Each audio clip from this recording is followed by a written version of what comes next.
గురు విష్ణు గురుదేవో మహేశ్వర గురు సాక్షాత్ పరబ్రహ్మ తస్మై శ్రీ గురవే నమః. ఓం నమో బ్రహ్మాదిభ్యో బ్రహ్మ విద్యా సంప్రదాయ కర్తృభ్యో వంశ ఋషిభ్యో మహద్భ్యో నమో గురుభ్యః. సర్వోపప్లవరహిత ప్రజ్ఞాన ఘన ప్రత్యగర్ధో బ్రహ్మైవాకమస్మి అహం పదార్థరహితః. గురవే సర్వలోకానాం విషజే భవరోగిణాం నిదయే సర్వ విద్యానాం శ్రీ దక్షిణామూర్తయే నమః. ఓంకారపీఠ సిద్ధాంతం బ్రహ్మ విద్యోపదేశిక శ్రీమన్నారాయణం సూర్యం సద్గురుభ్యో నమో నమః. యాజ్ఞవల్కం చ జనకం సుఖ సాందీపమీశ్వరం కృష్ణమర్జున సంయుక్తం ఉద్ధవం చ నమో నమః. బ్రహ్మానంద యోగీంద్రం రామానంద జ్ఞానేశ్వరః సహజానంద యోగీశ రామావధూత గురుం భజామి. అంబికా శివయోగీంద్రం వేమన యోగి సద్గురుం నిరంజన వెంకయార్య తిరువెంగళ గురుం భజే. శ్రీధర స్వామి యోగీంద్రం శివరామాఖ్య దీక్షితం కంబాలూరి అపబ్రహ్మం సద్గురుభ్యో నమో నమః. పరశురామ సీతారామ భాగవత కృష్ణ యోగినః ఫీల్కాన లక్ష్మణార్య సద్గురుభ్యో నమో నమః. బృహద్వాసిష్ట సిద్ధాంతం పూర్ణ బోధోపదేశిక వెంకటేశ్వర యోగేంద్రం సద్గురుభ్యో నమో నమః. ఆత్మానాత్మమతీతమనిశం కేవల ఆత్మోపదేశిక వేముల రామయార్య యోగేంద్రం సద్గురుభ్యో నమో నమః. ప్రణవాతీతమగమ్యం పరా ప్రకృతిరహితం పరమజలోపదేశిక శ్రీ రాజయాఖ్య గురుం భజే. శ్రీ బ్రహ్మ విద్యా సిద్ధాంతం అచల తత్వోపదేశిక శ్రీ నాగయార్య యోగేంద్రం సద్గురుభ్యో నమో నమః. ద్వయాత్మరకిత సిద్ధాంతం పరమ పురుష ప్రబోధక శ్రీ వివేకానంద సుబ్బయార్య సద్గురుభ్యో నమో నమః. క్షరాక్షరమతీతం చ అచల పూర్ణోపదేశిక శ్రీ పూర్ణానంద పుల్లయార్య సద్గురుభ్యో నమో నమః. అస్మద్గురు సమారంభం కృష్ణ సాందీప మధ్యమాం ఓంకారపీఠ పర్యంతం వందే గురు పరంపరం. జై సద్గురు ప్రభు మహారాజుకు జై.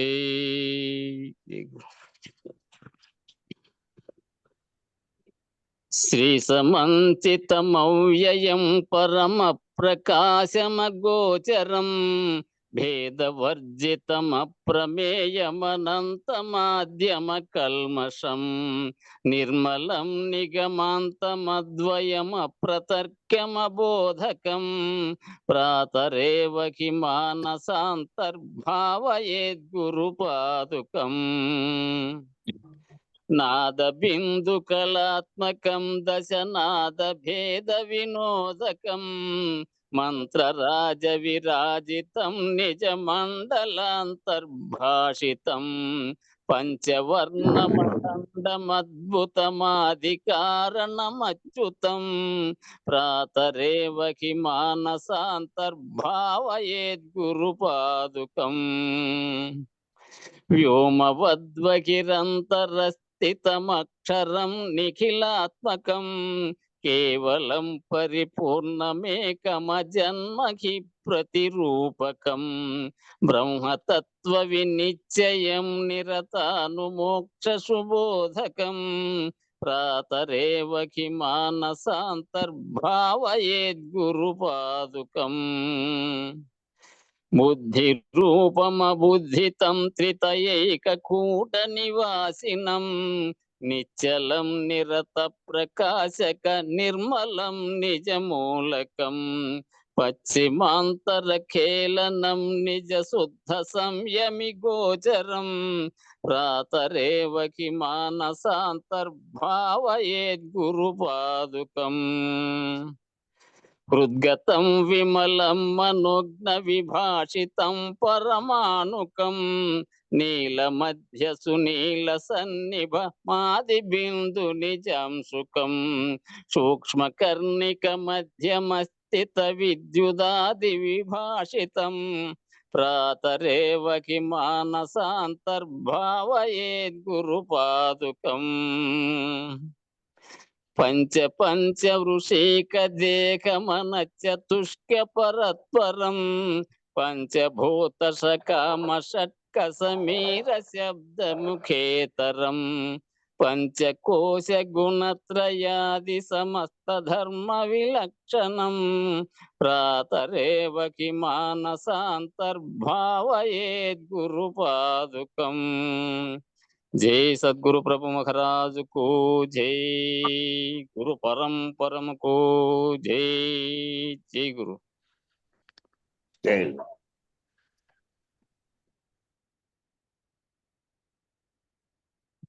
ఉద్గ్రతం విమలం మనోజ్ఞ విభాషితం పరమాణుకం నీలమధ్య సునీల సన్నిభం ఆదిబిందు నిజాంశుకం సూక్ష్మకర్ణిక మధ్యమస్థిత విద్యుదాది విభాషితం ప్రాతరేవ హి మానసాంతర భావయేత్ గురుపాదుకాం. 5వ శ్లోకం ఇది. ఇందులో మొదటి 3 పాదములను ఎరుక నిర్ణయంగా తీసుకొని, ఈ శ్లోకంలో మొదటి 3 పాదాలు ఎరుక నిర్ణయంగా తీసుకొని ఎరుకను గురువు కల్పించి గురువుతో మమేకమై 3 వంతులుగా ఉన్నటువంటి బయలుగా ఉన్న గురువుతో సమానమై 1 వంతుగా ఉన్న గురుపాదాన్ని ఆశ్రయించి ఒక్క పాదం వద్ద లేనెరుకగా ఉండి అక్కడ ఎరుక పోగొట్టుకొని బయలురూపుడు కావాలను. గురువు యందు 3 పాదములు 1 పాదం అనే విభాగములు ఉండవు గనుక లేనెరుక లేకుండా పోయి గురువు బయలు స్వరూపుడు కనుక శిష్యుడు కూడా బయలు స్వరూపుడు అగునని అదే పరమపదమని నిర్ణయం. అట్టి ఎరుక శ్లోకంలోని మొదటి 3 లైన్లలో ఉన్నది. గురుపాదం పట్టుకుంటే శ్లోకంలోని 4వ లైన్లో వివరించిన విధంగా లేనెరుక లేకుండా పోతుంది. అన్ని శ్లోకాలు అర్థం చేసుకుందాం. అయితే ఇప్పుడు ఈ శ్లోకానికి ఇప్పుడు చెప్పిన 5వ దానికి ఒక్కొక్క పదానికి వివరణాత్మకమైనటువంటి అర్థాన్ని వ్యాఖ్యానం చేసినారు. హృద్గతం అంటే హృదయం అంటే ఆధ్యాత్మిక హృదయం. ఆయా స్థితిని బట్టి ఈ హృదయం చాలా చోట్ల ఉంటుంది. భ్రూమధ్యం మధ్య, సహస్రారం వద్ద, అనాహత చక్రం వద్ద ఉన్నట్టు చెప్తారు. హృదయం వేరు, ఆధ్యాత్మిక హృదయం వేరు. అనుభవాలు అనాహత చక్రం వద్ద వస్తాయి. అనుభవాలు భూమధ్య స్థానంలో ఏకాగ్రత ఉంటుంది. భూమధ్య స్థానంలో ఉన్నదానికి ఆజ్ఞలు, అనుభూతులు, అనుభవాలు అన్నీ కూడా సహస్రారం నుండి అందుతూ ఉంటాయి. ఆజ్ఞాచక్రం వద్ద ఏకాగ్రత వల్ల సహస్రారం నుండి వచ్చే అనుభూతిని అనాహత చక్రం వద్ద హృదయ స్థానంలో పొందుతారు.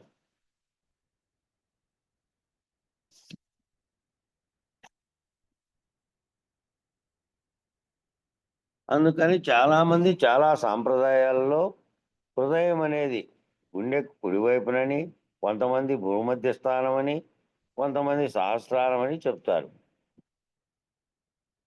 ఇక్కడ హృద్గతం అంటే ఏది? ఏ హృదయం ఇది?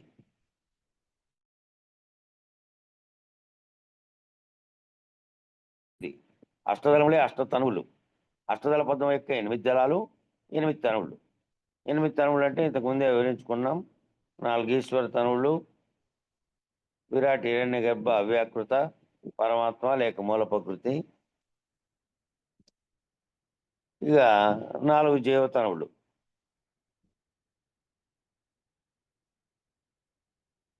ఈశుడు, తైజసుడు, ప్రాజ్ఞుడు, ప్రత్యేగాత్మ అనే అభిమానంతో కూడినటువంటి స్థూల సూక్ష్మ కారణ మహాకారణ శరీరాలుగా భావించేది.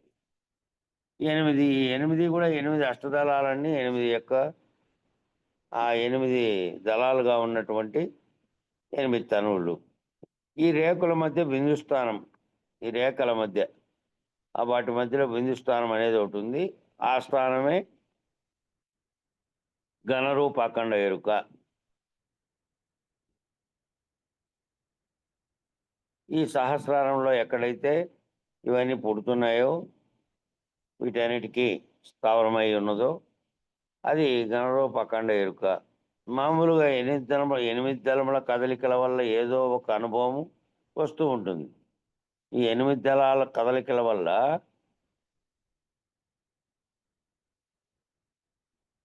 ఈ 8 తనువుల కదలికలు, 8 దళాల కదలికలు అంటే 8 తనువులుగా ఉన్నటువంటి దాంట్లో కదలికల వల్ల ఏదో ఒక అనుభవం వస్తూ ఉంటుంది. అష్టదళముల మీద ఉన్నవాడు అష్టతను వ్యవహారం చేస్తాడు. ఆ 8 దళాలలో ఉన్నవాడు 8 అష్టతను వ్యవహారం, 8 తనువుల వ్యవహారము చేస్తాడు.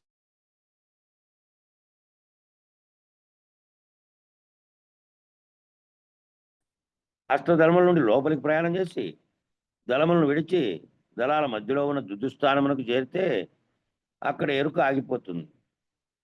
ఎరుక ఘనమవుతుంది. ఎరుక ఉంది కానీ ఎరుక ఘనీభవన స్థితిలో ఉంది. ఎరుక ఘనమవుతుంది అంటే వ్యాప్తి ఉంది కానీ వ్యాప్తి చెందకుండా ఉన్నటువంటి స్థితిలో ఉంది. కదలికలన్నీ దళముల్లో ఉంటాయి కానీ దుద్దులో ఉండవు. ఆ దుద్దుగా ఉండే దాంట్లో అసలు ఉండవు. ఈ కదలికలన్నీ దళాల్లో కదలికలు జరిగితే ఈ అష్టతనువులుగా ఉన్నటువంటి వాటిలో జరుగుతాయి కానీ ఆ దుద్దులో జరగవు. కదలిక ఆగాలి అంటే దళముల మీద ఉన్నటువంటి అంశస్థానాన్ని దుద్దు వద్దకు మార్చుకుంటే ఆ కదిలే అంశ కదలకుండా ఉంటుంది. అచల హంసగా మారుతుంది, చలించినటువంటి అంశగా. అటువంటి హృదయ మధ్యం పద్మమందు ఎరుక శుద్ధ రూపంగా ఉన్నది. అట్లాంటి పద్మంలో ఎరుక శుద్ధ రూపంతో ఉంది. అష్టదళాల మీద ఉన్నప్పుడేమో కదిలే ఎరుకగా ఉంది. అష్టతనువులతో కూడి ఉన్న విభిన్న అనుభవాలు ఉంటాయి. అష్టతనువులతో వ్యవహార అనుభవం ఉంటుంది. అష్టతనువుల్లో వ్యవహారం చేసినటువంటి వాటి వల్ల వచ్చినటువంటి అనుభవం కూడా ఉంటుంది. అష్టతనువులతో వ్యవహారానుభవం ఉంటుంది. ఆ దళముల కదలికల నుండి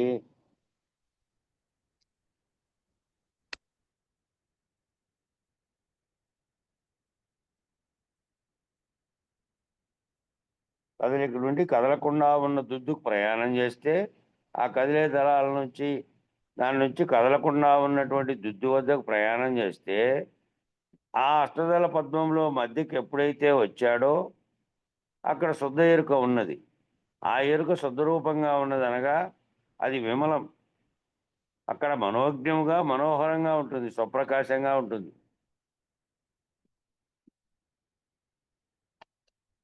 అది మళ్ళీ అందనటువంటి అంటే అనుభవాలతో కూడినటువంటిది కాకుండా కింద స్థాయిలోకి వస్తేనేమో అష్టతనువులతో కూడినటువంటి రేఖల కదలికల వల్ల కదిలినందువల్ల మలినాత్మకంగా ఉంటే ఆ దుద్దు స్థానంలో ఘనీభవించినటువంటి శుద్ధ ఎరుకగా ఉంది కాబట్టి అక్కడ ఏ రకమైన కదలికలు లేవు కాబట్టి అక్కడ విమలంగాను మనోజ్ఞంగాను మనోహరంగాను ఉన్నది. విభాసితం అనే పదానికి అంటే విలక్షణంగా ప్రకాశిస్తోంది. విభాసితం విలక్షణంగా ప్రకాశిస్తోంది, భాషిస్తోంది. విలక్షణము అంటే అష్టతనువులతో కూడిన అనుభవాలు కానీ వ్యవహారం కానీ చేస్తున్నట్టు కాకుండా విలక్షణమైన ప్రకాశం విశిష్టంగా ప్రకాశిస్తోంది. ఈ దుద్దు మీద కదులుతున్న అష్టతనువుల స్థానం నుండి అష్టతనువుల అనుభవాల నుండి హృదయ మధ్య స్థానానికి వెళ్ళేసరికి అష్టదళ కమల మధ్యస్థానానికి వెళ్ళేసరికి దుద్దు కన్నికి దగ్గరికి వచ్చేసరికి ఆ కదిలే హంస కాస్త అచల హంస అయింది. ఎప్పుడైతే కదలని హంస అయిందో అష్టతనువుల నుండి విలక్షణమైంది. మనం శరీరత్రయ విలక్షణం జీవుడికి చెప్తాం కదా. 3 శరీరాలతో 3 స్థాయిని దాటిన తర్వాత ఏ విధంగా తురియ స్థానంలో ఉన్నటువంటి వాడు సాక్షిత్వ స్థితిలో ఉన్నాడో, విలక్షణంగా ఉన్నాడో, ఆ మూడిటికి అతీతంగా ఉన్నాడో, అట్లా ఇక్కడ అష్టతనువుల నుండి విలక్షణంగా ఈ అచలహంసగా అయింది. అక్కడ అష్టతను విలక్షణం ఉంటుంది. అష్టతను విలక్షణంగా ఉన్నటువంటి శుద్ధ చైతన్య శుద్ధ ఎరుక రూపంలో విమలంగా ఉన్నాడు. ఎరుకన్నా చైతన్యమన్నా ఒకటే కాబట్టి ఆ శుద్ధ ఎరుక రూపంలో ఉన్నదంతా కూడా మనోహరం. అంటే మనసు హరించిపోయింది. మనోహరము అంటే మనసు హరించిపోయింది. మనసు స్థితిలోకి వస్తే మళ్ళీ అనుభవాలు ఉన్నాయి. మళ్ళీ అష్టతనువుల కదలికలు ఉన్నాయి. అష్టతనువులు కదలినటువంటి స్థితిలో ఉన్నటువంటి విమలంగా ఉన్నటువంటి స్థితిలో ఘనీభవించినటువంటి అఖండ ఎరుక స్థితిలో ఉంటే అదంతా మనోహరంగా ఉంది. మనసును హరించి మనసు లేదు ఇంకక్కడ. అంటే ఉమ్. మనసు హరించిపోయింది. దీన్ని నా అనుభవానికి చెప్పప్ప, దీన్ని నా అనుభవానికి చెప్పు. ఉమ్. నా అనుభవానికి దాన్ని సరిచేయి ఏంట. నా అనుభవానికంటే ఈ 8 తరముల్లో వ్యవహరించినప్పుడు తనువులతో వ్యవహరించినప్పుడు ఉండే అనుభవాలన్నీ ఉంటేనేమో కింది స్థాయి లేకపోయి మలిన ఎరుకగా ఉన్నటువంటి జగత్ వ్యాపారంతో ఉన్నట్టు స్థితిలో ఉంటుంది. వాటన్నిటిని ఉపసంహరించుకునే స్థితిలో ఏదైతే మొదట పుట్టినటువంటి అఖండ ఎరుగ్గా ఉందో ఆ స్థితిలోకి పోయి ఘనీభవించితే, అంటే చలనాలు ఆగిపోతే, మనసు పరివ్యాప్తం చెందేటువంటి చలనాలు ఆగిపోతే అఖండ ఎరుక స్థితిలో కదలకుండా ఉన్నటువంటి స్థితిలో ఉంది. ఎట్లా తురియ స్థితిలో ఉంది. తురియ స్థితిలో సాక్షిత్వ స్థితిలో ఉంది. ఆ సాక్షిత్వ స్థితిలో నుంచి దానికి కూడా ఆడ కూడా కంప్లీట్గా సాక్షిత్వ స్థితిలో ఉన్నప్పుడు ఎట్లా ఉంది అంటే ఈ మనస్సుతో కల్పించబడినటువంటి అనుభవాలను పొందకుండా ఉంది. లేనటువంటి అమనస్కంగా ఉంది. అమనస్కంగా ఉన్నప్పుడు మనస్సు ఇతర అంశాల జోలికి పోలేదు కాబట్టి అమనస్కంగా ఉన్నప్పుడు ఏ విధంగా ఉంది అంటే అష్టదళ పద్మంలో ఆ దుద్దులో ఎక్కడైతే శుద్ధ ఎరుకగా ఉందో ఆ స్థితిలో ఉంది. వ్యాప్తం చెందకుండాను దీనిగా ఉంది. చెందకుండా వ్యాప్తం చెందకుండా అంటే అనేక విషయాల వైపుకు పోయేటువంటి మనస్సు హరించబడి ఉంది కాబట్టి మనసు లేనటువంటి అమనస్క స్థితిలో ఉంది. చెప్పండి. అంతేలే. ఎందుకంటే మనస్సు పరిపరి విధాలుగా వ్యాకోపం చెందుతుంది కాబట్టి అటువంటి దాన్ని మనస్సు చేతనే ఖండించి ఒక నిర్మల స్థితికి తీసుకొచ్చినప్పుడు, అంతర్భావంలోకి వచ్చినప్పుడు అది చలనం లేకోకుండా నిర్మలమైపోతుంది. అదే ఆ మనస్క పద్ధతి కిందకి వస్తుంది. ఇక్కడ అష్టతరు విలక్షణముగా ఉన్నటువంటి శుద్ధ ఎరుక రూపంలో విమలంగా ఉన్నాడు. ఎరుకన్నా చైతన్యం అనే ఒక్కటే కాబట్టి ఆ శుద్ధ ఎరుక రూపంలో ఉన్నదంతా మనోహరం. అంటే మనసు హరించిపోయింది కాబట్టి మనసు అంటే జీవుడి మనసే కాదు, అంత మాత్రమే కాదు, సమిష్టిగా ఉన్న ఈశ్వరుడి మనసు కూడా, సమిష్టిగా ఉన్నటువంటి ఈశ్వరుడి మనసు కూడా లయించింది. అక్కడ లయించిపోయింది కాబట్టి ఆ బ్రహ్మ యొక్క సంకల్పం ద్వారా బ్రహ్మ యొక్క భావ పరంపరలు ఎక్కడైతే దీనిని ఆధారం చేసుకున్నాయో అది బ్రహ్మ మనస్సు. అట్టి బ్రహ్మ మనస్సు బ్రహ్మ మానస పుత్రులు బ్రహ్మ సృష్టి యావత్తు హరించిపోయాయి. ఈశ్వరుని మనసు హరించిపోయింది. తర్వాత బ్రహ్మ యొక్క సంకల్పం ద్వారా బ్రహ్మ యొక్క భావ పరంపరలు ఏవైతే వచ్చినాయో ఎక్కడైతే దీన్ని ఆధారం చేసుకున్నామో అది బ్రహ్మ మనస్సు. అట్టి బ్రహ్మ మనస్సు కూడా బ్రహ్మ మానస పుత్రులుగా వచ్చినటువంటి అది బ్రహ్మ సృష్టి యావత్తు సృష్టి మానసపుత్రులుగా వచ్చినటువంటి ఈ అందరూ కూడా అన్నీ హరించిపోయినాయి, లేనటువంటి స్థితి లేకపోయినాయి. ఇక మనోహరం అంటే ఆ బ్రహ్మ యొక్క మనసు కూడా హరించింది. అంటే బ్రహ్మ యొక్క సంకల్పాలు కూడా ఉడిగిపోయినాయి. బ్రహ్మ సంకల్పాలుగా ఉన్నటువంటివి కూడా ఉడిగిపోయినాయి. బ్రహ్మ యొక్క నిర్వికల్ప స్థితి అంటే బ్రహ్మ కూడా నిర్వికల్ప స్థితి చెందితే అక్కడ అచల స్థితి ఉన్నది. అక్కడ మనసును హరింపజేసేదిగా, దొంగలింపజేసేదిగా, మనసును నశింపజేసేదిగా, లేకుండా చేసేదిగా ఉంటే, అంటే చైతన్యాన్ని లేకుండా చేసేదిగా, సంకల్పాలని, ఊహల్ని, భావాల్ని లేకుండా చేసేదిగా ఉంది. బ్రహ్మ మనస్సు హరించకపోవడం అంటే బ్రహ్మ యొక్క సంకల్పాలన్నీ ఉడిగిపోయి బ్రహ్మ యొక్క నిర్వికల్ప స్థితి అంటే అచల స్థితి ఉంది కాబట్టి మనసును హరింపజేసేదిగా, మనసును ఏదైతే దొంగలింపజేసేదిగా, నశింపజేసేదిగా, లేకుండా చేసేదిగా ఉంటే, అంటే చైతన్యాన్నే లేకుండా చేసేదిగా, సంకల్పాలని, ఊహల్ని, భావాలని కూడా లేకుండా చేసేదిగా ఉంది. ఈ పేర్లన్నీ కూడా ఎరుక యొక్క రూపాంతరాలే. ఈ పేర్లు చెప్తున్నటువంటివన్నీ కూడా ఏక రూపాంతరాలే ఇవన్నీ.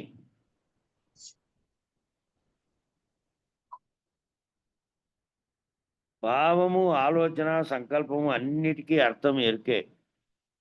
అది భావమన్నా, లేదంటే ఆలోచనన్నా, సంకల్పమన్నా అన్నిటికీ అర్థం ఎరుకే.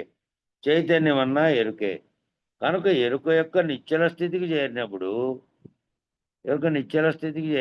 కదలికలు ఆగిపోయినప్పుడు భావాలు, ఊహలు, సంకల్పాలు ఉండవు. భావాలు, ఊహలు, సంకల్పాలు లేనటువంటి స్థితికి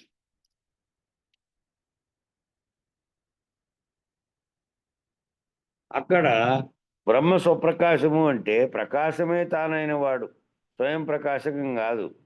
స్వప్రకాశం సర్వవ్యాపకంగా సర్వంతో కూడినటువంటి సాపేక్ష జ్ఞానం నుండి స్వప్రకాశ రూపంలో ప్రకాశమే తానైనటువంటి నిరపేక్ష రూపంలో ఉన్నాడు.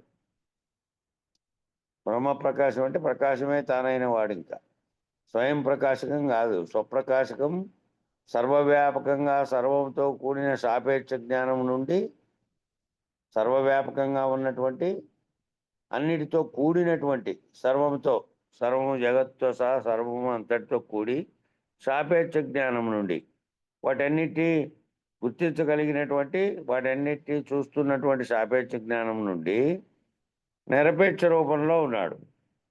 తానైనటువంటి నిరపేక్ష రూపంలో ఉన్నాడు.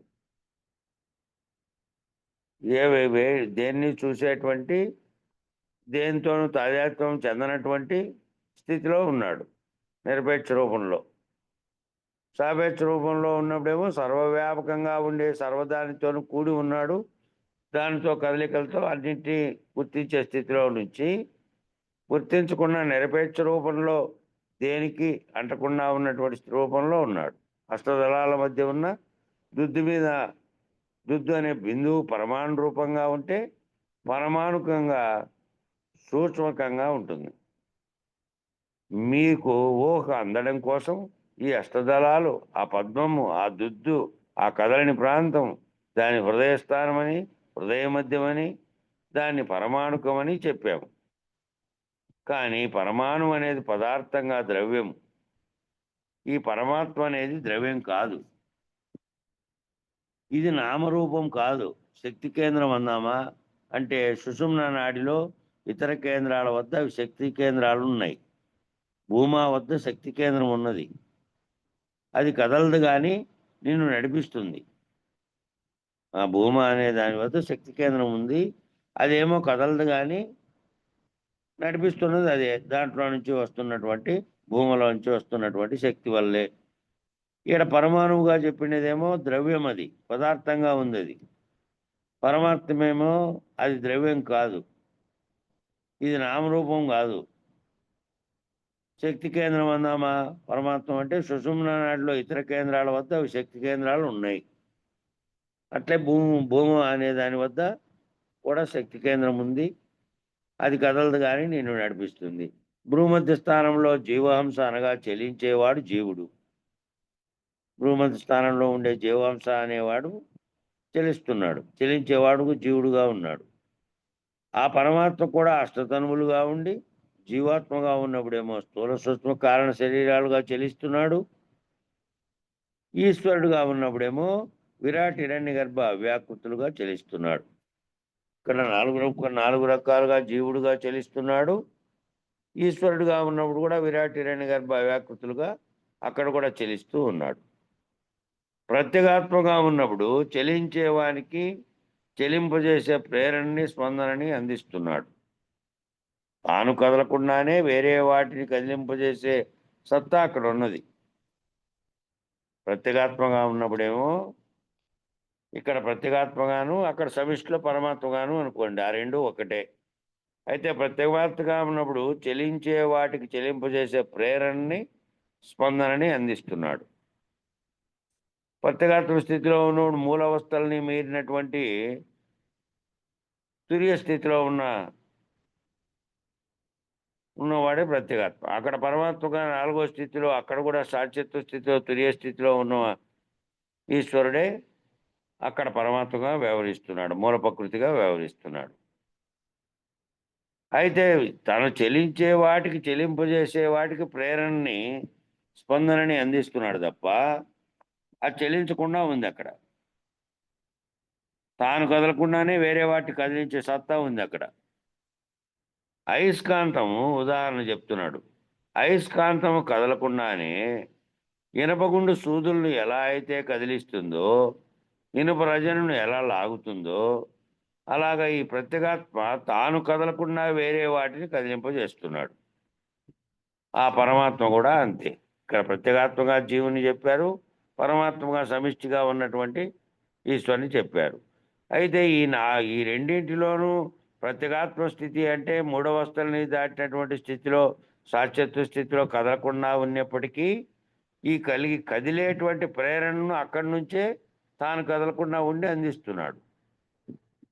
అట్లాగే పరమాత్మ కూడా అదే స్థితిలో తాను కదలకుండా ఉన్నటువంటి పరమాత్మ స్థితిలో ఉన్నప్పుడు కూడా వేరే వాటిని కదిలించే శక్తి దాని నుంచి ఇస్తున్నాడు.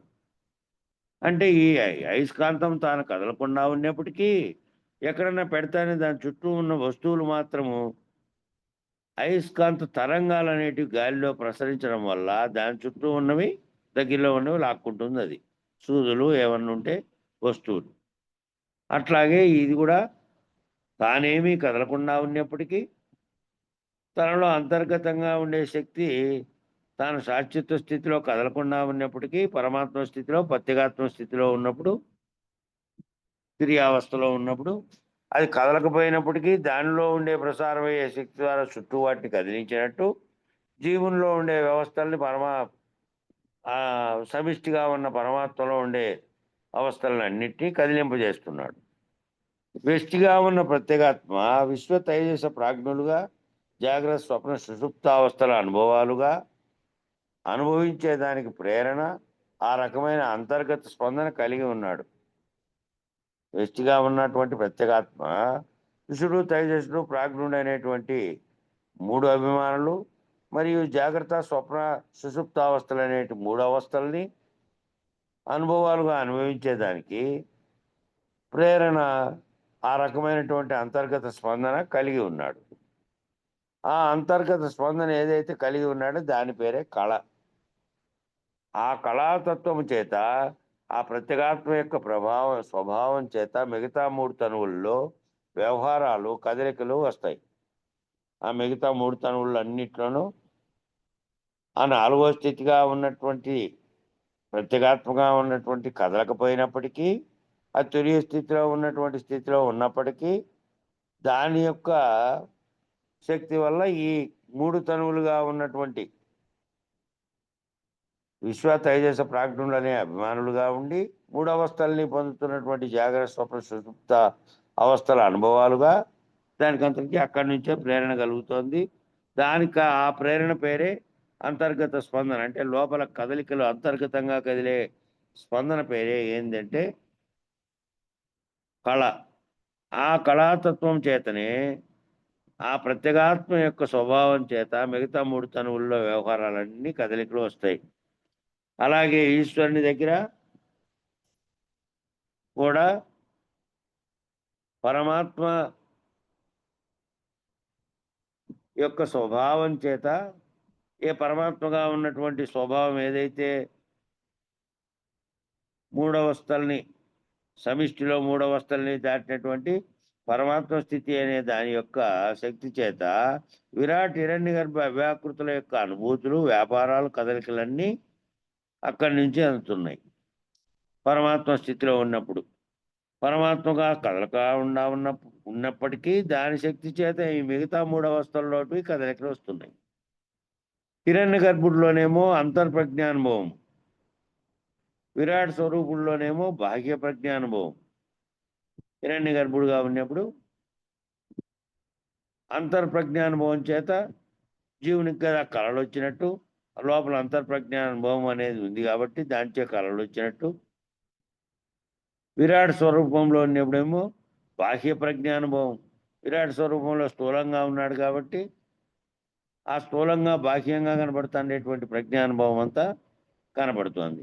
జీవుడికేమో అక్కడ జాగ్రత్త అవస్థలో ఉంటాడు కాబట్టి అన్ని వ్యవహారం అంతా కూడా బాహ్యంగా కనపడతాండే దాని యొక్క ప్రజ్ఞానుభవంగా అక్కడ కూడా ఉన్నాడు. అవ్యాకృత స్థితిలోనేమో ఆ ప్రజ్ఞ యొక్క స్థిరత్వం ఉంటుంది. అవ్యాకృతిగా ఉన్నప్పుడు వ్యాకృతం చెందకుండా ఎక్కడా కదలికలు లేనటువంటి స్థితిలో ఉన్నప్పుడు ప్రజ్ఞ సాక్షిత్వ స్థితిలో ఉంది, అక్కడ స్థిరత్వం చెంది ఉంది.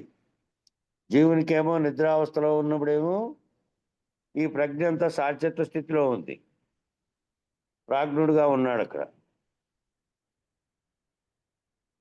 ఈ 3 రకాల ప్రజ్ఞలకి మూలమైనటువంటి ఆ పరమాత్మ స్పందింపజేస్తాడు కానీ తాను కదలడు. ఈ 3 రకాల అనుభవాలుగా ఇక్కడ జీవుల్లోనేమో ప్రత్యేగాత్మగా ఉండేటువంటి స్థితిలో ఉన్నాడు, మూడవస్థల్ని తాను కదలకుండా కదిలింపజేస్తూ ఉన్నాడు జీవునికి. పరమాత్మ సమిష్టికేమో పరమాత్మ స్థితిలో ఉన్నటువంటి సాక్షిత్వ స్థితిలో తాను ఉన్నప్పటికీ మిగతా అవస్థల్ని కదిలేటట్టు చేస్తున్నాడు, తాను కదలకుండా ఉన్నప్పటికీ. దాని యొక్క శక్తి వల్ల వాటిలో కదలికలు ఏర్పడుతున్నాయి. అయితే ఆ మధ్యగా ఉన్న స్థానాన్ని బిందు స్థానాన్ని పరమాణువు అన్నారు. మధ్యగా బిందు స్థానం ఏదైతే ఉన్నదో అది పరమాణువు అన్నారు. పరమాణు రూపుడుగా బిందు స్థానం యొక్క అంతరమందు నీల మధ్య సునీల సన్నిభం ఆది బిందు నిజాంశుకం అనేటువంటి ఆ వాక్యానికి చెప్తున్నారు. ఆ మధ్యగా ఉన్నటువంటి బిందు స్థానాన్ని పరమాణు అన్నారు కాబట్టి ఆ పరమాణు రూపుడుగా బిందు స్థానం యొక్క అంతరమందు, పరమాణు రూపుడు అంటే అణువు కంటే ఇంకా చిన్నది పరమాణు రూపం అనేది. ఆ పరమాణు రూపుడుగా బిందు స్థానం యొక్క అంతరమందు నీల మధ్య సునీల సన్నిభం ఆది బిందు నిజాంశుకం అని మళ్ళీ చెప్తున్నారు. అంటే నీలం రంగులో ఉన్నది ఒకటి ఉంది, ఆ బిందువులో పరమాణువుగా పరమాణు రూపంలో ఉన్న నీలంలో అనగా బిందువు మధ్య నీలము, నీలం మధ్య సునీలము, సునీలం మధ్యలో దానికి అంటకుండా ఉన్న దానికి సాన్నిధ్యంలో ఇంకొక బిందువు, యావత్ సృష్టికి సంబంధించినటువంటి ఆది బిందువు అది ఉంది అక్కడ. ఇక్కడ అదే చెప్తున్నారు.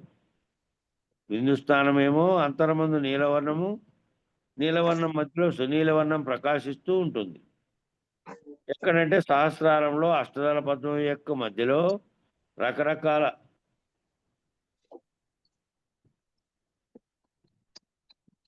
మధ్యలో దళాల నుండి మధ్యకు వచ్చి, అష్టదళ పద్మం యొక్క మధ్యలో దళాల నుండి మధ్యకు వచ్చి బిందు రూపంగా పరమాణు రూపంగా మళ్ళీ లోపల ఇంకా విభాగాలు ఉన్నాయి. ఆ మొత్తం ఆ మధ్యలో చెప్పినటువంటి దళాల మధ్యలో అష్టదళ పద్మం యొక్క మధ్యలో దళాల నుండి మధ్యకు వచ్చి బిందు రూపకంగాను పరమాణు రూపకంగా మళ్ళీ లోపల ఇంకా విభాగాలు ఉన్నాయి. ఆ నీలవర్ణం మధ్యలో సునీలవర్ణం మధ్యలో విద్యుల్లతలాగా వెలుగుతున్న ఒక స్వప్రకాశము బ్రహ్మ ప్రకాశము ఉన్నది. అది సహస్రారం దగ్గర ఉన్నది. కాబట్టి సాధకుడు అయిన వాడు భూమధ్యం నుండి, ఆ సాధకుడైనటువంటి వాడు భూమధ్యము నుండి సహస్రారానికి పైకి చూడాలి. భూమధ్యంలో నుంచి సాధకుడైన వాడు భూమధ్యము అంటే త్రిపుటిలో నుంచి సహస్రారానికి చూడమంటున్నాడు పైకి. అలా పైకి చూసేటువంటి దృష్టిని శాంభవి దృష్టి అంటారు. ఇదంతా తారకంలో వచ్చినటువంటి విషయాలు. ఇవన్నీ తారకంలో వచ్చిన ఇవన్నీ తారకం మనం చదివినప్పుడు సర్వవేద శిరోభస్నంలో కూడా వచ్చినాయి ఈ అంశాలు. శాంభవి దృష్టికి లక్ష్యమైనటువంటి సహస్రారమందు దివ్యమైనటువంటి సుధాకమలము అంటే అమృతం ఉన్నది. ఆ అమృతం ఎక్కడి నుంచి వచ్చింది? చంద్రమండలంలో ఉంటుంది. చంద్రమండలము అంటే సృష్టి ఆరంభంలో కేవలం పరబ్రహ్మ సుప్రకాశంగా ఉన్నాడు. ఆ ప్రకాశ బిందువు అనే దాని ద్వారా ఏర్పడింది ఆ చంద్రమండలం.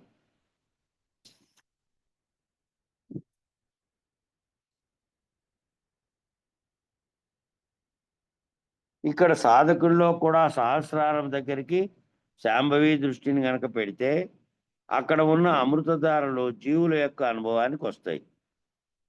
అంటే అంతర ఇడా పింగళ సుషుమ్నలు అని ఉంటాయి.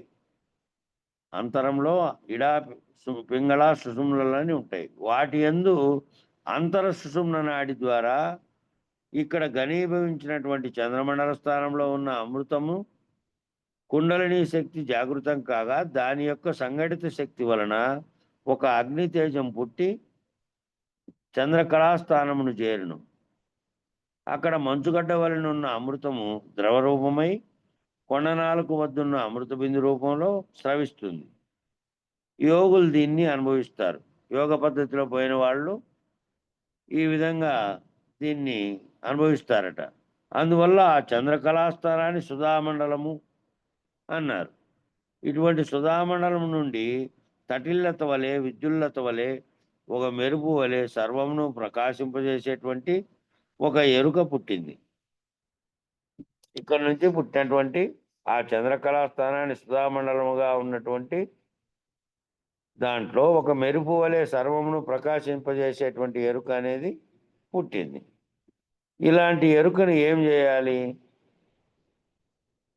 సూక్ష్మకర్ణిక మధ్యమ స్థితి విద్యుదాది విభాసితం అన్నాడు. విద్యుత్ వలె ఎరుక ప్రజ్ఞారూపంలో ప్రకాశ రూపంలో మెరసి ఆ మెరసిన ఎరుక ద్వారా సర్వమును ప్రకాశింపజేయడం జరుగుతోంది. ఒక మెరుపు ఏ విధంగా మెరిస్తే అంతటా వెలుగొచ్చినట్టు ఈ సూక్ష్మ కర్ణిక అనేది ఏదైతే మధ్యలో ఉందో ఆ మధ్యమ స్థితి విద్యుదాది విభాసితమని విద్యుత్ వలె ఎరుక ప్రజ్ఞారూపంలో ప్రకాశ రూపంలో మెరసి ఆ మెరిసిన ఎరుక ద్వారా సర్వమును ప్రకాశింపజేయడం జరుగుతోంది.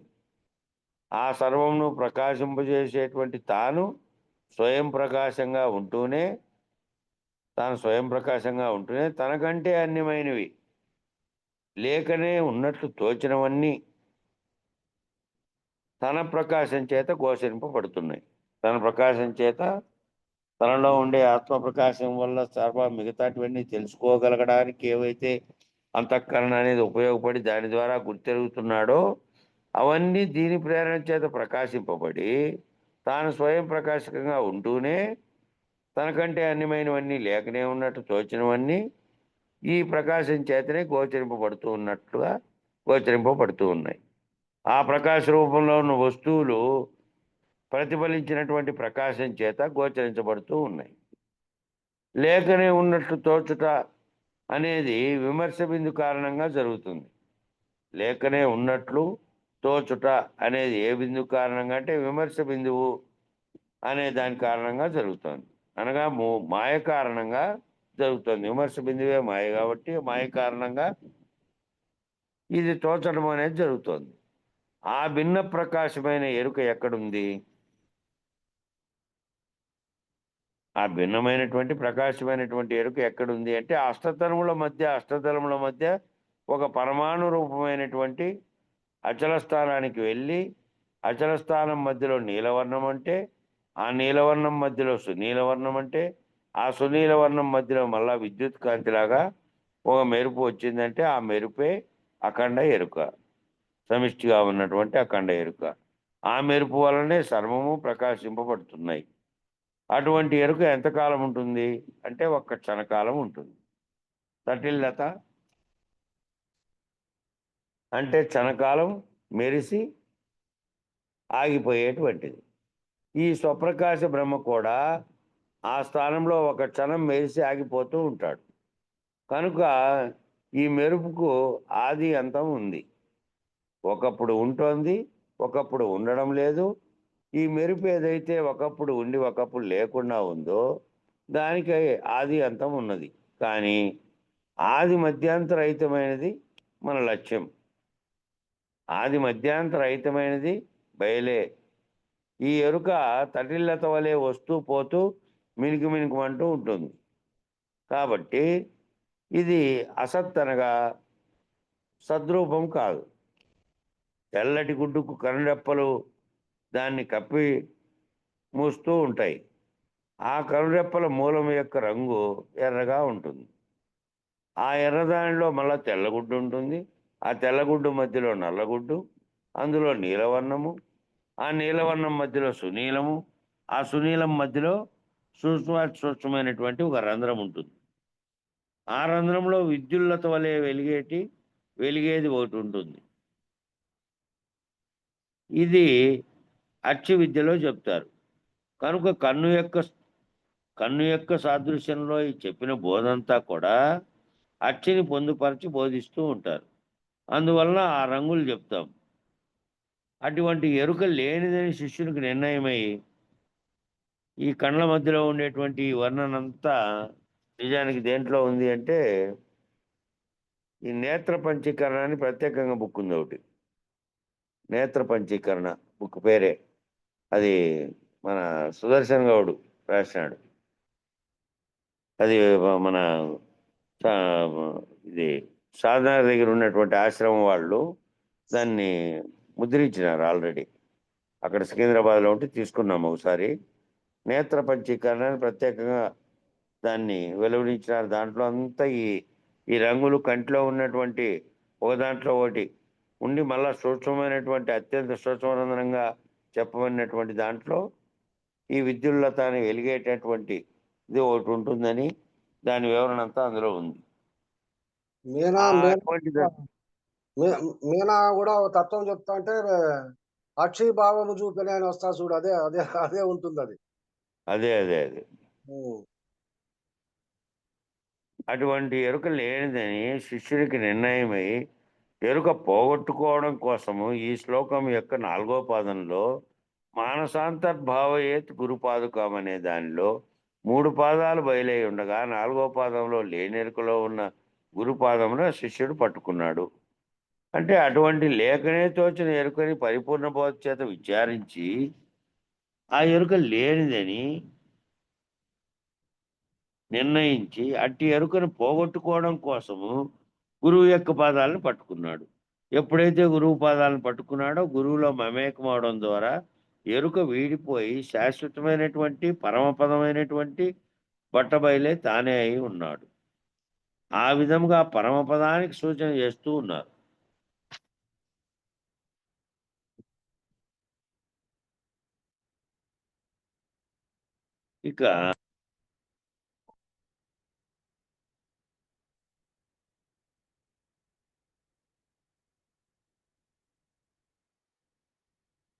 ఇక ఆరోదైనటువంటి పంచ హృషీకదేహ మనశ్చతుష్క పరస్పరం పంచభూతన కామషట్క సమీర శబ్దమకేతరం పంచకోశ గుణత్రయాది సమస్త ధర్మ విలక్షణం ప్రాతరేవ హి మానసాంతర్భావయేత్ గురుపాదుకం. ఈ 6వ శ్లోకంలో చెప్పబడినటువంటి పంచ అంటే పంచీకరణలో 5x5 25 తత్వాలు. పంచ 2 పంచలు 2 5లు 2 5లు అంటే 5x5 అయితే 25 తత్వాలు. హృదయంలో ఉండేటువంటి ఆత్మ, హృదయ పుండరీకంలో ఉన్న మెరుపు లాంటి ఎరుక, అదే ఇక్కడ దేహి. ఆ దేహి 25 తత్వాలతో కూడినటువంటి స్థూల సూక్ష్మ కారణ శరీరాలు కలిగి ఉన్నాడు. అజ్ఞానము మాయ కారణంగా ఏర్పడిన సంస్కారాలతో వాసనలతో కూడినటువంటి కారణ శరీరము ఉంది.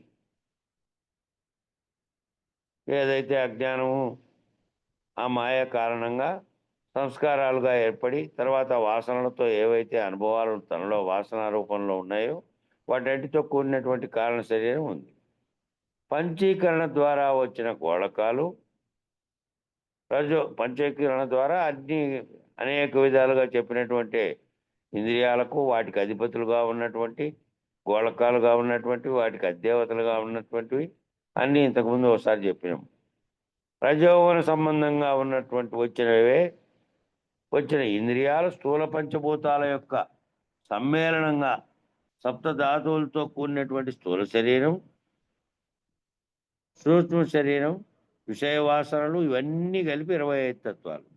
ఆ 25 తత్వాలు ఏంటివి అంటే ఆ పంచీకరణ ద్వారా వచ్చిన గోళకాలు, రజోగుణ సంబంధంగా వచ్చినటువంటి ఇంద్రియాలు, మళ్ళా స్థూల పంచభూతాల యొక్క సమ్మేళనంగా ఉన్నటువంటి సప్తధాతువులతో కూడినటువంటి శరీరం, మళ్ళా దాంట్లో సూక్ష్మ శరీరంగా ఉన్నది విషయ వాసనలు, ఇవన్నీ కలిపి ఈ 25 తత్వాలు అయినాయి. ఈ 25 తత్వాలు దేహి చుట్టూ 3 శరీరాలుగా ఆవరించి ఉన్నాయి. 25 తత్వాలు దేహ శరీరాలుగా ఆవరించి ఉన్నాయి అనే వ్యవహారంలో పంచకోశ పద్ధతిగా కూడా సంఘాతంగా ఉన్నది. ఈ పంచకోశాలైనటువంటి అన్ని కలిపి ఒక సంఘాతంగా ఓ ముడిగా ఉన్నది. వీటిదంతా కూడా 3 గుణముల కారణంగా 3 గుణముల స్వభావం వలన జరుగుతున్నది. ఇదంతా వీటి యొక్క వ్యవహారం అంతా ఎట్లా జరుగుతుందంటే 3 గుణాలతో కూడి ఆ 3 గుణాల కారణంగా 3 గుణాల స్వభావం వలన జరుగుతుంది. హుద్ పద్మస్థానము నుండి, హృదయం అనే పద్మస్థానము నుండి ఎరుక 4 జీవతనువుల్ని 4 ఈశ్వర తనువుల్ని హృదయ పద్మం నుండి ఏకంగా నడిపిస్తున్నది. ఈ హృద్మధ్య స్థానం నుండి ఎరుక అనేటువంటిది 4 జీవతనువుల్ని, అక్కడ 4 సమిష్టిలో 4 ఈశ్వర తనువుల్ని అన్నిటి హృదయ పద్మం నుండే ఏకంగా నడిపిస్తూ ఉంది. ఆ పరమాణు అనే బిందువే ఆ బిందు మధ్యన ఉన్నటువంటి నీలం. ఆ పరమాణు అనే ఒక బిందువు చెప్పారే, ఆ బిందువు మధ్యలో ఉండే నీలము, ఆ బిందు మధ్యలో ఉండే నీలమే. ఆ నీల మధ్య అందున్నటువంటి సునీలము, ఆ సునీల మధ్య ఉన్నటువంటి విద్యుల్లత లాంటి ఎరుకని ఇప్పుడు దేహి అని మనం అనుకుంటున్నాం. ఏదైతే పరమాణు అనే దాంట్లో ఒక బిందువు ఉందో ఆ బిందువు మధ్యలో మళ్ళా నీలము, ఆ నీలంలో సునీలము, ఆ సునీలం మధ్యలో విద్యుల్లత లాంటి మెరుస్తున్నటువంటి ఆ ఎరుకగా ఉన్నటువంటిదే ఇప్పుడు దేహి అని మనం అనుకుంటున్నాం. ఆ దేహి అనేటువంటి గుర్తెరిగే చైతన్యంగా ఉన్నటువంటి ఏ మెరుపు వల్ల సర్వము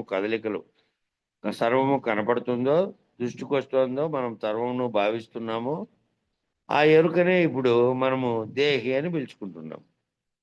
ఆ దేహి యొక్క స్వానుభవమే పరమాత్మానుభవం. ఆ దేహి అనబడేటువంటి వాని యొక్క స్వానుభవమే పరమాత్మానుభవం. సమిష్టిలో ప్రత్యేగాత్మ పరమాత్మ అనుభవమే దేహి. ప్రత్యేగాత్మగా అనుభవించేదేమో జీవతనువులతో ఈ 3గా ఉన్నటువంటి స్థూల సత్వ కారణ శరీరాలుగా 3 తనువులతో వ్యవహరిస్తున్నటువంటి 3, సమిష్టిగా ఈశ్వర తనువులుగా ఉన్నటువంటి 3, 6 కూడా దేహాలు. ఈ 6 కూడా దేహాలే. కానీ గురుపాదం పట్టుకొని ఎరుక విడిస్తే ఏమైంది? గురుపాదం పట్టుకున్నవాడు ఎరుక విడిస్తే ఏ ఎరుక చేత ఈ గుర్తింపబడుతున్నవన్నీ అంతకుముందు దేహి, ప్రత్యేగాత్మ, పరమాత్మ అనే ఏ ఎరుక ఉన్నదో, దేహి అని, ప్రత్యేగాత్మని, పరమాత్మని చెప్పబడినటువంటి ఎరుక ఏదైతే ఉన్నదో ఆ ఎరుక లేనిదని తెలిసింది. ఆ ఎరుక లేనిది వచ్చిందని తెలిసింది. అంతకుముందు దేహిగా ఉంది జీవునిలో. ఆ దేహే 3 అవస్థల్ని గుర్తించినటువంటి సాక్షిత్వ స్థితిలో ప్రత్యేగాత్మ అయింది. అట్లాగే సమిష్టిలో విరాట్ హిరణ్యగర్భ అవ్యాకృతిగా ఉన్నది. సాక్షిత్వ స్థితిలో ఉన్నటువంటి శక్తి కేంద్రంగా ఉన్నటువంటి పరమాత్మ స్థితిగా ఉన్నది సమిష్టిగా. ఈ రెండు భావనల చేత ఏదైతే ఏ ఎరుక అయితే ఉన్నదో ఆ ఎరుకే లేనిదని తెలిసింది. కనుక దేహి అనేవాడు కూడా లేడు. దేహములు ఎలాగూ లేవు. దేహి కూడా లేడు. ఆ దేహి కూడా లేకపోతే ఆ దేహి ఏమయ్యాడు అంటే బట్టబయలు రూపం అయ్యాడు. ప్రత్యేగాత్మ పరమాత్మ అనే ఎరుకను, సత్తు చిత్త ఆనందం అనే ఎరుకను లేనిదని నిర్ణయించి లేకుండా పోగొట్టుకుంటే అప్పుడు దేహి లేడు. దేహి కూడా నశించాడు. నశించేవన్నీ శరీరాలే. అప్పుడు దేహితో కూడి అష్టతనువులైనవి. అప్పుడు అశరీరి మిగిలాడు. అష్టతనువులు లేకుండా అయినప్పుడు 4 శరీరాలు జీవుడు, సమిష్టిగా ఉన్న 4 శరీరాలు, అష్టతనువులు లేవు. అష్టతనువులు పోయినాయి. పోయితే ఏవిగా ఉన్నాడు ఇప్పుడు? ఆ అష్టతనువుల్ని భావించినటువంటి ఏ ఎరుక అయితే ఉందో ఆ ఎరుకే లేదు. ఆ దేహిగా భావించబడినటువంటి ఎరుక లేకుండా అయిపోయింది. ఎరుక లేకుండా ఉన్నప్పుడు ఏదైతే బట్టబయలు రూపంగా ఉందో అది ఒక్కటే ఉన్నది. ఎరుక లేనిదైంది. అప్పుడు దేహి లేడు. దేహము అనేటువంటి 4గా ఉన్నటువంటి 4గా ఉన్నటువంటి వ్యష్టి సమిష్టి తనువులన్నీ 8 శరీరాలు నశించినాయి. ఇంకా అష్టతనువులు అయినాయి. ఆ అష్టతనువులు అప్పుడు అష్టతనువులు అనేటివి లేకుండా అయినాయి. అన్ని నశించే శరీరాలుగా, నశించేవన్నీ శరీరాలే. కాబట్టి అప్పుడు అశరీరి మిగిలాడు. ఇంకా అశరీరిగా ఉన్న బయలు స్వరూపంగా ఉన్నటువంటి వాడు మిగిలాడు. ఏకముగా అంటే ఈశ్వర కార్యక్రమం జీవ కార్యక్రమం వేరువేరుగా లేవు.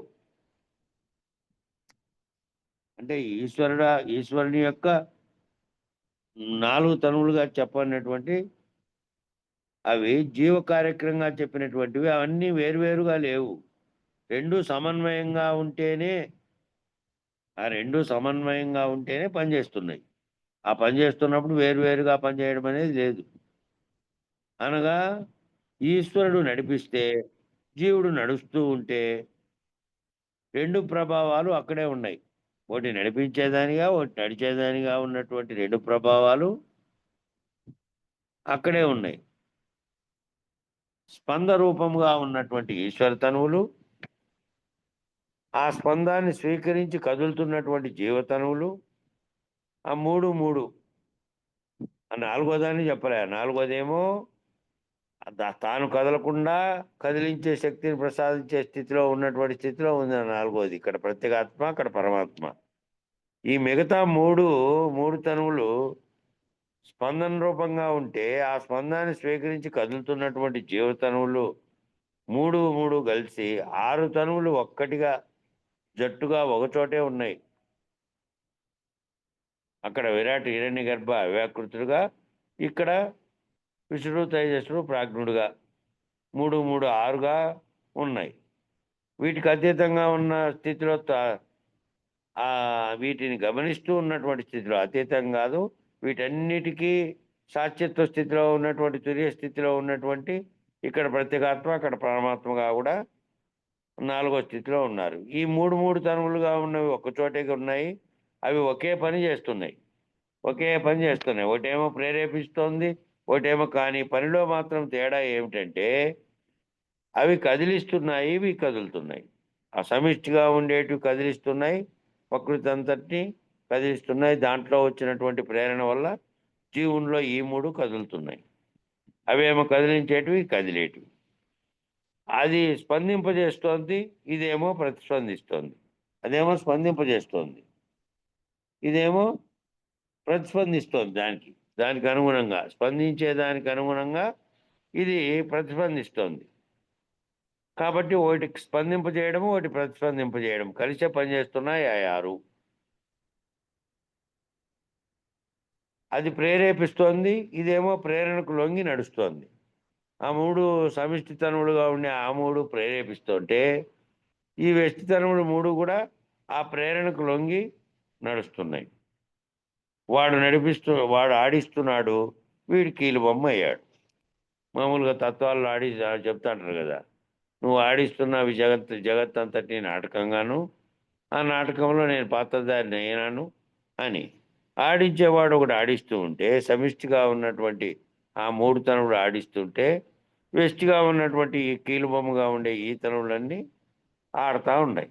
ఆడేవాడు అయ్యాడు, కీలుబొమ్మ అయ్యాడు.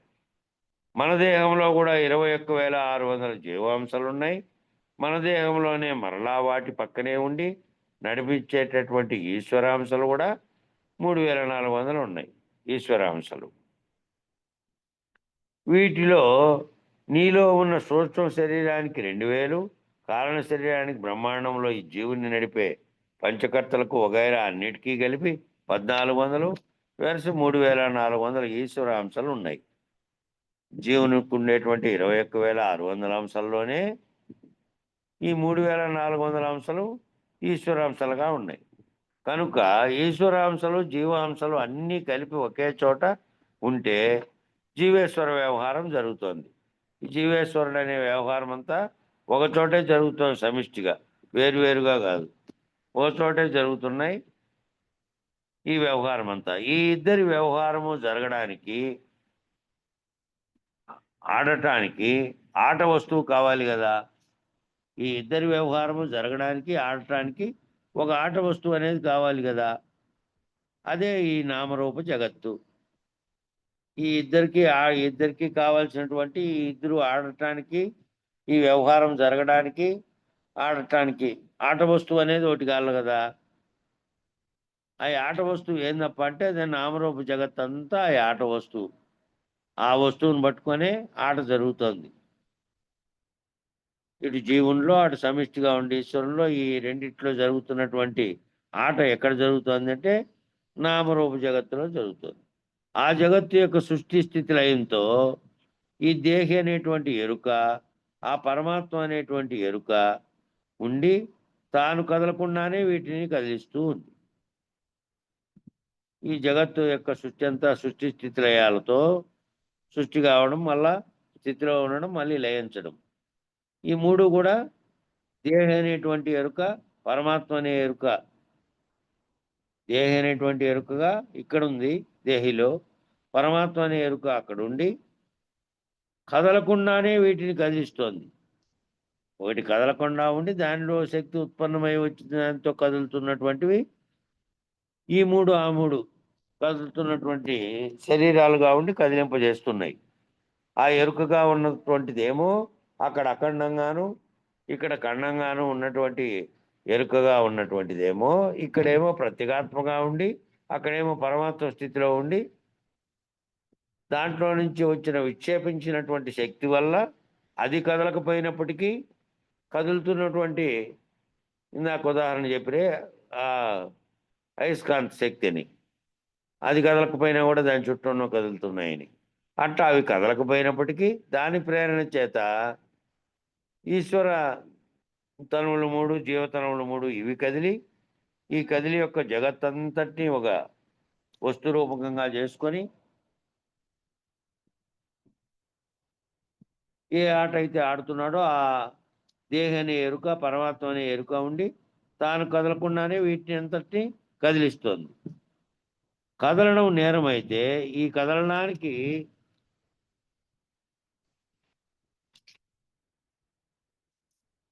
అసలు నేరము అక్కడ కదిలించే వాడిలో ఉంది. ఈ కదలడం గనక, ఈ కదలడము కదలికలు అనేటివి గనక ఒకవేళ నేరం అయితే ఈ కదిలే వాని దగ్గర కాదు, ఈ కదలడానికి కారణమైనటువంటిది అసలు నేరం ఎక్కడుంది అంటే అక్కడ కదిలించే వాళ్ళలో ఉంది. వాడు కదిలింపకపోతే మనం కదలం కదా. ఈ కదిలించడానికి కలిగినటువంటి శక్తి అంతా అక్కడుంటే, అందువల్ల కదులుతుంటే ఆ కదలడానికి కారణం అక్కడ ఉంది కాబట్టి అఖండ ఎరుకగా ఉన్నటువంటి దాంట్లో నుంచి కదులుతోంది సర్వము. ఆ అఖండ ఎరుక అక్కడ కదిలించకపోతే మనం కదలం కదా.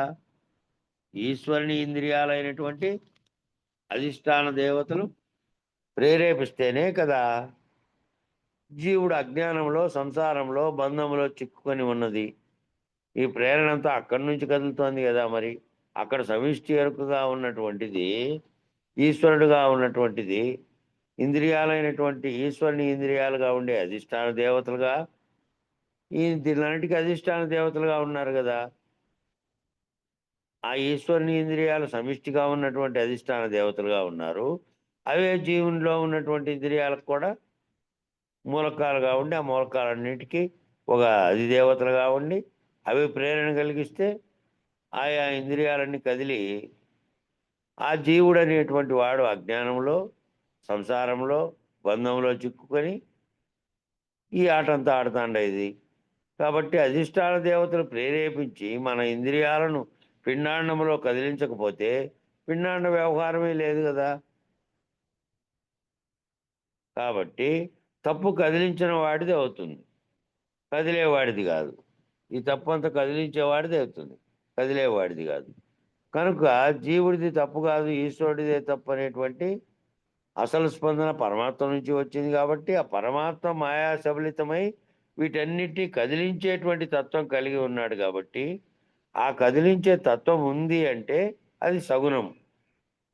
తాను కదలకుండానే వీటిని కదిలిస్తోంది. కదలనంత వరకు నిర్గుణం. కదలికలన్నీ అంతర్నీతంగా ఉండడం బట్టి అది కూడా సగుణమే. ఆ కదలకుండా ఉన్నంత వరకు నిర్గుణంగా ఉంది. ఆ కదిలేది ఎప్పుడైతే కదిలిందో కదిలే తత్వం ఉంది కాబట్టి అది సగుణమైంది. తాను కదలకుండానే వీటిని కదిలిస్తోంది. కదలనంత వరకు ఏమో నిర్గుణంగా ఉంది. కదలికలు అంతర్నిహితంగా ఉండబట్టే ఆ కదలికలు ఆల్రెడీ అంతర్నిహితంగా ఉన్నాయి ఉండబట్టే అవి కూడా సగుణమే ఉంది.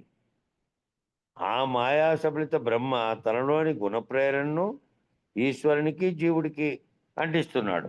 మాయాసబలితంగా ఉన్నటువంటి నిర్గుణ బ్రహ్మగా ఉన్నదాన్ని మాయ అనేది ఆవహించి మాయాసబలిత బ్రహ్మగా మారి సగుణాత్మకంగా మారిన తర్వాత ఆ బ్రహ్మలో తనలో ఉండేటువంటి ఆ గుణ ప్రేరణ తీసుకొచ్చి సమిష్టిగా ఈశ్వరునికి అంటే జగత్తుకు ఇక్కడ జీవునికి ఇద్దరికి కూడా అంటిస్తున్నది ఎవరు అంటే ఆ మాయా సబలిత బ్రహ్మమే ఈ అంటిస్తున్నాడు దీన్ని. కాబట్టి దానికి ఈశ్వరుడు జీవులు ఇద్దరు కూడా స్పందిస్తున్నారు. ఇద్దరికి అంటిస్తున్నది ఎవరంటే మాయా సబలిత బ్రహ్మ తనలో ఉన్నటువంటి గుణ ప్రేరణ వల్ల ఇది ఇద్దరికీ అందిస్తున్నాడు. కాబట్టి స్పందించేవాళ్ళు స్పందింపజేసేవాళ్ళు కలిసి ఒక్కచోటే ఉన్నారు.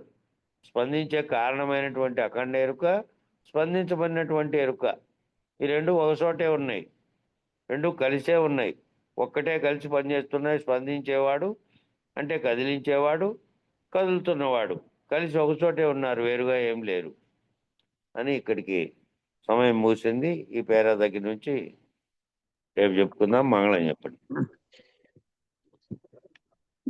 మంగళము మంగళంబు మహనీయ గురునికి మంగళంబు సర్వులు చరణు కోరే సాధు స్వరూపునికి మంగళంబు.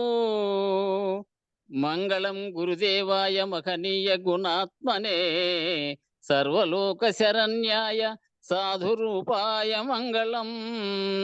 జై సద్గురు ప్రభు మహారాజుకు జై.